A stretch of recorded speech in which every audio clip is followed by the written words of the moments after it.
You've probably heard about students with 4.0 GPAs and perfect SAT scores being denied admission to top universities.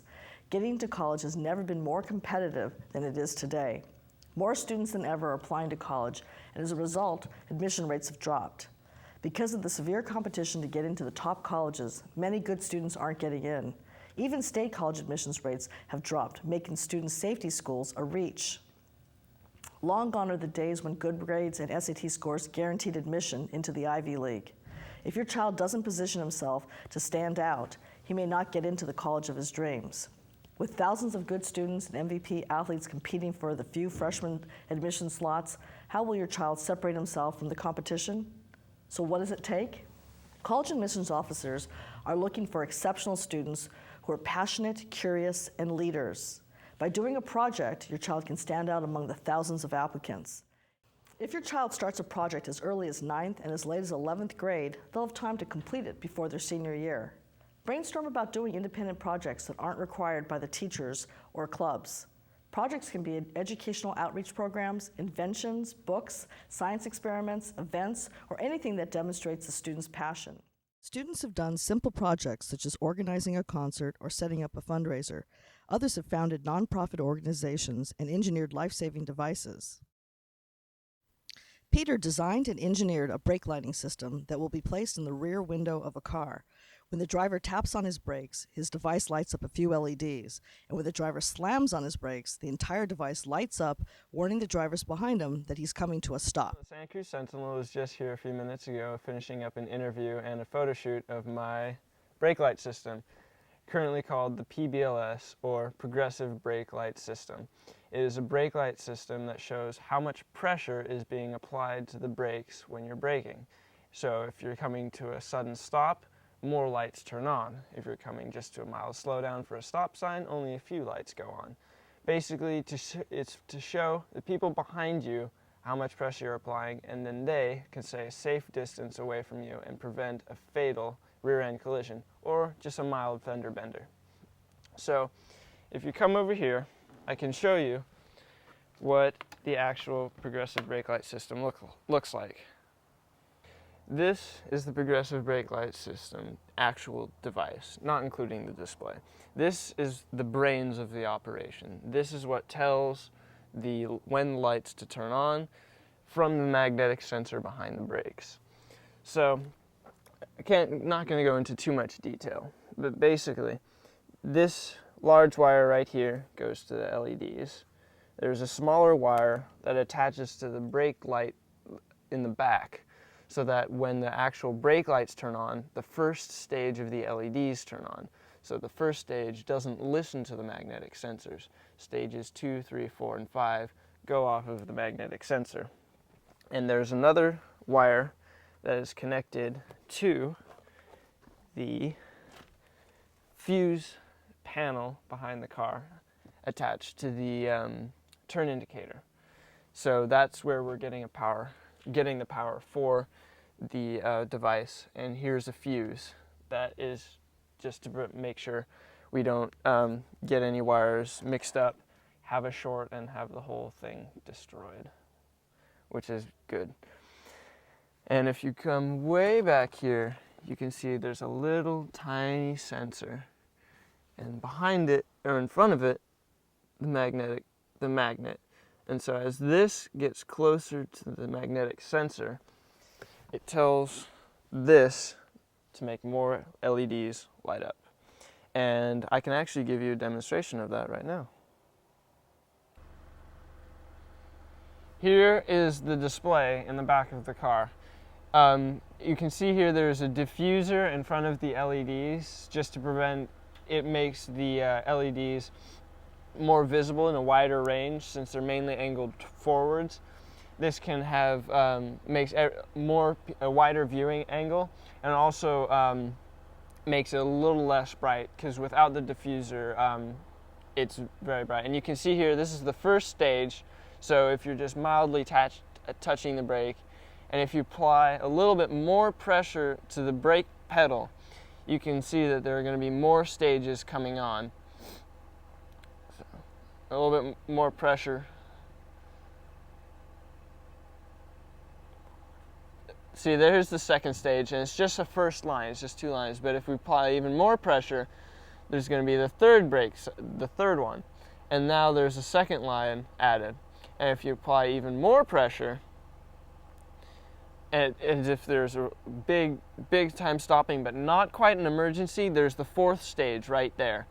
And if it's absolutely an emergency and you have to stop and something's coming out in front of the car, you slam on the brakes and the fifth stage comes on right there. And so this way the person behind you sees that all of the LEDs are on. It's almost as if somebody's going stop, and then they can apply their brake in the same fashion and they won't run into you. Dylan's story made the front page of his local newspaper. He set up CPR classes and health classes all across his county, and his goal was to make CPR a high school graduation requirement nationwide to save 325,000 lives per year. After my uncle's death, I became motivated to learn as much about sudden cardiac death and heart disease as I could. I spent many months researching heart disease, talking to specialists, just trying to gather as much information as I could. Over the course of the project, I worked in several doctors' offices as an intern and became an EMT because I felt I needed as much medical background as I could get to be promoting this project. I spent about 5 months organizing, scheduling this project. In the end, I was filled with not only a sense of great satisfaction and feeling of accomplishment, but also of relief that I had kept my promises to all of the teachers and to myself. My goal is to take this statewide. To accomplish this, I hope to pass or propose legislation that will make CPR a graduation requirement. This way, every student in California will be certified in CPR by the time they graduate high school. I set up a website called cpr-for-life.org that lays out step-by-step how to set up this project in schools around the state. So teachers or students can go onto that website and learn how to implement this project in their school. Before this project, I really didn't know what I wanted to do with my life. But now I realize that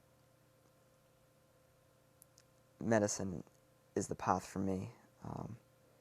I'm now a freshman pre-med student at Santa Clara University, and I'm working in the trauma department of a nearby hospital as an intern and a researcher.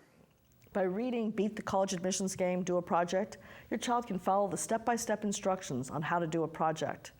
Merit College advisors are also available online to guide students through the entire process from conception of the idea to completion of the project. When students do projects, they demonstrate leadership, tenacity, empathy, drive, and follow-through. In their senior year, when they write their college application essays and personal statements, these students don't write about their dreams of doing something important someday. They'll write about how their project has enlightened them and given them direction. By telling stories about how they overcame objections, beat the odds, and reached their goals, they'll impress college admissions officers with their character and promise. Private colleges require 1 to 3 letters of recommendation from teachers and counselors. Most teachers address how well the students perform in their classes and how well they get along with their peers. When Nicole's recommender wrote a 3-page letter of recommendation for medical school, he focused on her passion for the project she did while in high school, as well as her research that she did for him in his lab. Projects help not only with essay topics and letters of recommendation, they also give students an advantage during the interview process. When my youngest daughter, Jacqueline, was engaged in the interviewing process, her interviewer at Brown University told her that of all the interviews that she had conducted over 25 years, she had never met anyone as ambitious, accomplished, and interesting as Jacqueline. By discussing her projects and books that she had published, she impressed the interviewer with her confidence and integrity. When should students start their projects? The ideal time to start a project is in 9th grade. Jacqueline started Kids for Hydrogen to educate the youth about clean alternative energy like hydrogen and hydrogen fuel cells. By beginning in ninth grade, she had plenty of time to start a nonprofit and completely immerse herself in the hydrogen world. She spoke at conventions, colleges, and special events. One of the most exciting speaking engagements was at the Walt Disney Concert Hall, where she was one of 6 speakers invited by the American Lung Association to honor Governor Schwarzenegger. The other speakers were adults and PhDs, and when she finished speaking about her interest in converting gasoline-powered internal combustion engines to use gaseous hydrogen, she received a standing ovation. The guests paid $300 per plate to attend the ceremony. At the end of her speech, 2 guests offered to donate the cars that they drove to the event in to her research, and an executive at American Honda handed her a note telling her that he wanted to make her first car a hydrogen fuel cell car. That's a $1 million prototype, but she was only 15 years old at the time and didn't have a driver's license. Jacqueline put together a press kit to reach the masses. She made the cover of a local magazine and was featured in over 15 articles and was interviewed on radio and television. Her press kit included a list of sponsors who validated her project, a photo history to show the celebrities and politicians she reached, her extensive resume, and a DVD. I was giving a speech at the Walt Disney Concert Hall in Los Angeles, and the Secretary of the EPA, Terry Tamminen, was present at the award ceremony, and he asked me to come the next day to the unveiling of the first retail design hydrogen fueling station, which is where I met Arnold Schwarzenegger and worked with him on his Hydrogen Highway campaign. Also at the Walt Disney Hall, I met with Steve Ellis, who is in charge of the alternative energy at Honda in Torrance, California. And after hearing my speech, he was interested in working with me and possibly using me as his marketing tool for the new Honda FCX. The tour of the facility at Honda was incredible. We learned about how they make Hondas, and we got a special tour of the Honda FCX. In fact, I actually drove it to lunch later that day. It drives really well and it also has navigation. The project was kind of my key way into college. I feel like all of my essays were, or most of my essays were about the projects I've done, and it was a great way for me to show that I was passionate about something in the world and what I did about my passion and how to change whatever I was worried about. And to show the College of Missions that I was interested and able to help in some way, I think was important in their decision to accept me. You don't have to engineer safety devices or spend 4 years developing a nonprofit organization. If you're a junior, you still have time to do a project.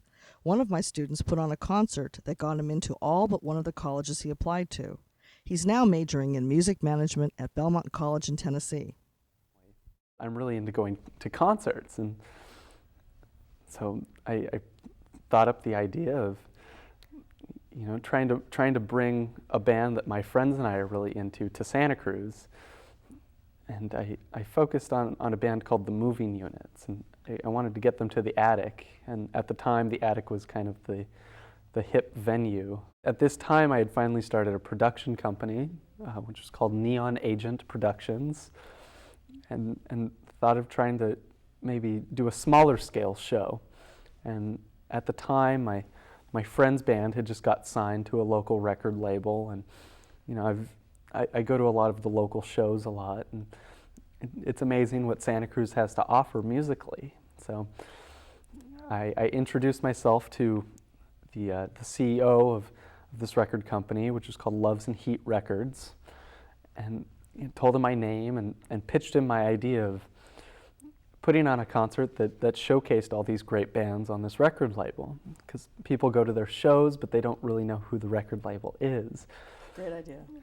And we immediately just became friends, and you know, we're emailing back and forth, and we scheduled meetings, and you know, talked about where are we going to do this and when are we going to do it, and it slowly took shape, and it finally happened this last December at the Santa Cruz Vets Hall. It's called the Loves and Heat Music Festival. We had a local artist design the poster. Her name is Stacy.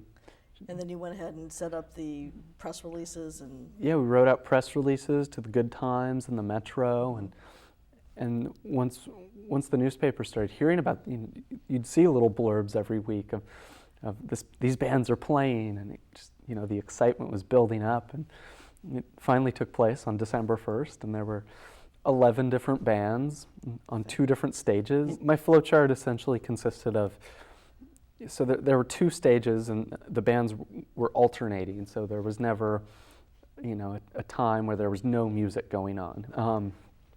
So my flowchart consisted of all the bands playing on both stages, what times, and then I organized people into separate teams, where they'd be at concessions or tickets or, merchandise sales, and organize the times that they would be there, and when they would be doing their job and when they would be enjoying the show. And so you allowed for that too. Oh, well, definitely.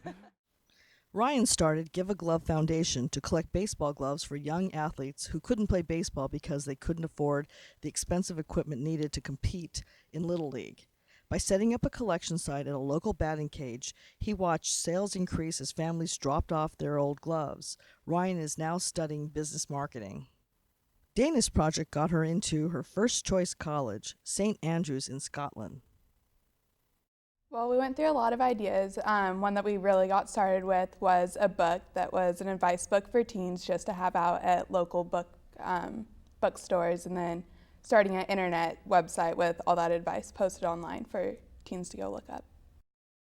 The project that I'm currently working on now, it's called GIFT, which stands for Give It Up for Teens. It's a program that's meant to benefit teenagers in the Santa Cruz area whose parents are affiliated with Walnut Avenue Women's Center, who are victims of domestic violence. The young ones at the center usually get most of the attention. They're the ones who get all the toys that people donate, and there's really not much there for the teens, so we're trying to collect gift cards to give to the teens so they can go out and buy the necessary items that they need. But we also do offer entertainment things like movie passes and music gift certificates and food for downtown and other areas. The first step was figuring out what the program was going to be, and then a long time trying to figure out a name that was catchy but not too degrading of the parties involved. The next step is sending out donation letters to vendors all around the Santa Cruz County area and collecting back what they have to give. We're looking for movie passes, music gift certificates, food passes. We're going to try to get Long's Drugstore, Walgreens maybe, just place to get the necessity items like toothbrushes, floss. Yeah. It feels really good to reach out to the community and to help others who aren't as fortunate as the rest of us. Great. And do you like doing your project? I do like doing my project. It's a lot of hard work, but it's worth it. Harry recruited ex-gang members to join him at Juvenile Hall to debut his project. About 2 years ago, I started working with Susan Darcy, college advisor, and she advised me to do a project about something I enjoyed doing. And I've been a hip-hop dancer for a long time, almost 10 years now, and I've always also liked working with people and helping people out, and so I was looking for a way to combine my love of hip-hop dance and my interest in people and working with people and helping people and doing stuff to better the world and all that. And I knew that Santa Cruz has a big problem. Santa Cruz, my city, has a problem with gang violence these days. There's stabbings, monthly. Colors wearing. We're not allowed to wear colors at my school, and there's just a lot of stuff going on with gangs right now.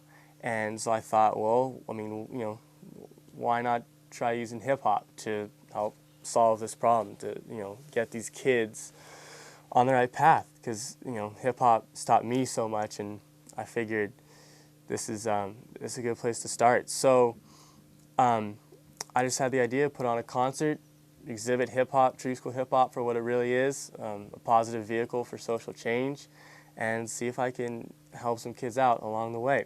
I just started calling people, and Susan helped me realize that just networking you know, gives you so much power and so much ability to get done what you want. You know, you don't have to do it all yourself. And that, I think, was the biggest lesson throughout all of this, was that by networking and, you know, bringing people together, you can really get stuff done. And that's how I put this show together. I did, in February of 2008, I did a show at Juvenile Hall. And I had, like I said, I had representatives from Barrios Unidos there, representatives from the Brown Beret, the Real Group, you know, all these groups that work separately to do the same thing. I brought them together around hip hop, and it was amazing. It was amazing what we did there. I had speakers from the Brown Beret. My hip hop group performed. I had some rappers come down from the Bay Area, and we just put on an event. And the reactions we got were astounding. They were amazing. So not only did I, you know, help all these kids and you know, give them a little look into what, you know, having some joy looks like. This project helped me for college immensely. This was amazing. You know, I did this project, and then the big thing was writing about it. And, you know, colleges make you write essays, and so I wrote a long essay about all the obstacles I had to overcome, you know, how long it took, you know, all these, you know, the whole process. I wrote a really nice essay about it, and which Susan helped me with, about 8 drafts. But and I got in almost every school that I applied to, and I got, you know, my 2 top choices, UCLA and NYU. I got in both places, and the funny thing about NYU, they actually gave me an incredible scholarship. It was a $25,000 scholarship each year, renewable. I was one of 60 kids across the country chosen, and they flew me out to New York to look at the school and spend a night there, and you know, all because they saw that I was working in the community and already doing stuff with my life, and I wasn't just sitting back, taking all the classes and seeing what I could do. It was because I got out there, started doing stuff, started being active, and they loved it. Colleges like that. They want to see that, you know, you can do something, that you're going to do something. Natalie made the front page of her local paper when she successfully got all of the schools in her county to use regular soap instead of antibacterial soap. Her goal is to get her state to ban all triclosan products. There we go. Take your bath. Wash yourself. Take your bath. Please use a little soap. Take your bath. My hand. Oh my God. Hi, I'm Natalie Castle, and I started an organization called Wash Up, and it stands for Worthless Antibacterial Soap Harms Us Permanently. I started this organization because I was interested in figuring out what is in antibacterial soap that makes it so antibacterial, and why and how it kills bacteria. I actually did an experiment that proved that regular soap actually kills just as much bacteria as antibacterial soap. And I also did a lot of research that proved that it's harmful to our bodies and our environment. So you should go to my website. It's www.washupsoap.com and check it out.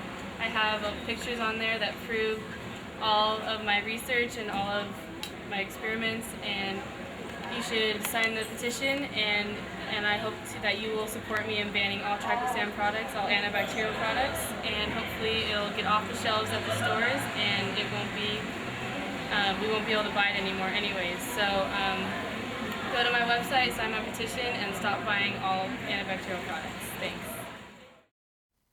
Interested in international relations and politics, Alicia wrote and published a book about campaign finance. She is currently at UC Berkeley.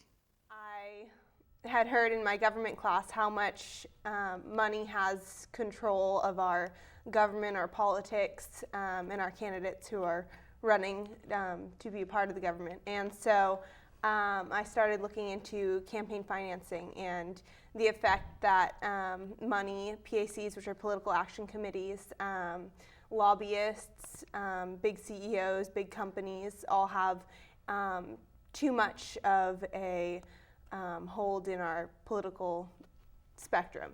The first obstacle I had was definitely the loopholes, and finding out the loopholes in campaign financing is a lot harder than finding the laws, because no one's going to tell you about the loopholes. And so first what I tried to do is get in touch with different political figures. Nancy Pelosi, Hillary Clinton, Barack Obama, John McCain, Christopher Shays, a lot all across the political spectrum. I don't want to be partisan in any way, because it's not a problem that is just with the Democrats or just with the Republicans. It's with everyone. Yeah. So how has this project helped you with your college admissions process? You are currently applying to college as a freshman, right, for next year? Right. And so first of all, I've been able to use it in writing my college admissions essays. So it's been kind of a springing point from which to write about myself and where my passions are. And so how did you, what kind of essays have you used your book in? I used my book in most every college I've applied to. I've kind of been able to fit it into the different categories and change it slightly in order for it to fit for all the different topics that I've had to write under. And then I've also gone to a couple interviews, and I've been able to bring the book and talk about it with the admissions counselor. And it's nice to see something that a student's actually done. So it gives you a springing point from which to talk about yourself, to talk about the book, to talk about your political, academic, whatever interests. What if you don't have time to do a project? With AP and IB classes, varsity sports, and part-time jobs, free time might seem like a luxury. At Merit, we teach time management. Multitasking and planning are skills that will make you a successful student in high school and in college. Using the Merit Planner, students learn how to block off time to complete their homework, study for tests, participate in extracurricular activities, and still have time to do a project by the end of their junior year. You've heard the adage, if you need to get something done, ask a busy person to do it. When students learn how to get the job done in high school, they're bound to be successful in college. Nicole took rigorous classes at Merit, honors science classes at the local university, and danced 14 hours per week on a competition dance team. She learned how to manage her time so she could have time for her friends and a boyfriend. What if you don't have a passion for something that you can make your project? Not to worry, just brainstorm. Read the paper, watch the news, or Twitter. Sometimes project ideas take time to find. Becca drew a blank when asked about her passions or ideas for her project. One day she walked into my office, plopped herself down in the chair, and set down her bottle of water on my desk. I asked her if she knew that she was drinking prescription drugs. She just about choked as she swallowed her gulp of water. We immediately called the water treatment plant and asked the receptionist if they test for drugs in our local water. When the woman proceeded to tell us that they didn't have the funds to pay for the test or the equipment needed to remove the drugs from our water, Becca found her project. Becca met with pharmacists, doctors, and water treatment plant officials to research what was being done and to find a solution. She organized Teens Pharmaceutical Disposal Proposal, or TPDP, to educate the public about proper disposal of pharmaceutical drugs. After entering her project in the Ought to Be a Law contest, Senator Simitian selected her project.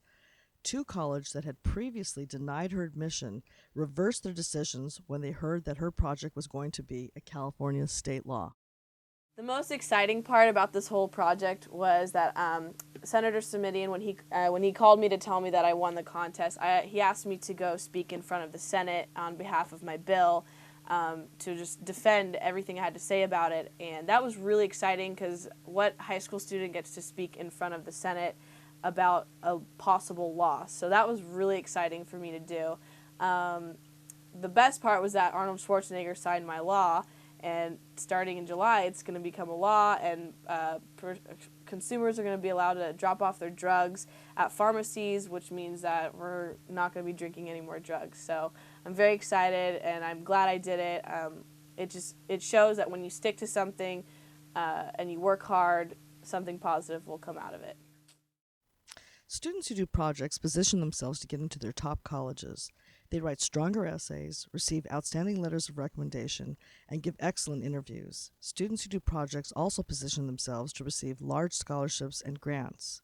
Nicole received $49,000 in scholarships for Stanford Medical School, and Claremont McKenna College offered Jacqueline a $30,000 scholarship per year, and she won $20,000 from Toyota. She won 4 of the 5 scholarships she applied for.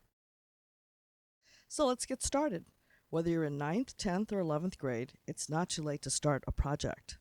If the prospect of doing a project is overwhelming to you, we can hold your hand and guide you through the entire process from brainstorming to completion. Merit College advisors are available online nationwide. You can also purchase Beat the College Admissions Game, Do a Project on our website. The book provides step-by-step instructions, and the Merit Planner will help you manage your regular schedule and your project. Besides getting into their first choice colleges, students who do projects become independent thinkers and successful people. If every college-bound student completed a project in high school, imagine how many social, political, and environmental problems will be solved. Imagine how much compassion we would have for one another. Imagine the injustice that would end and the barriers that would fall. Students who do projects are better prepared for college, career, and beyond.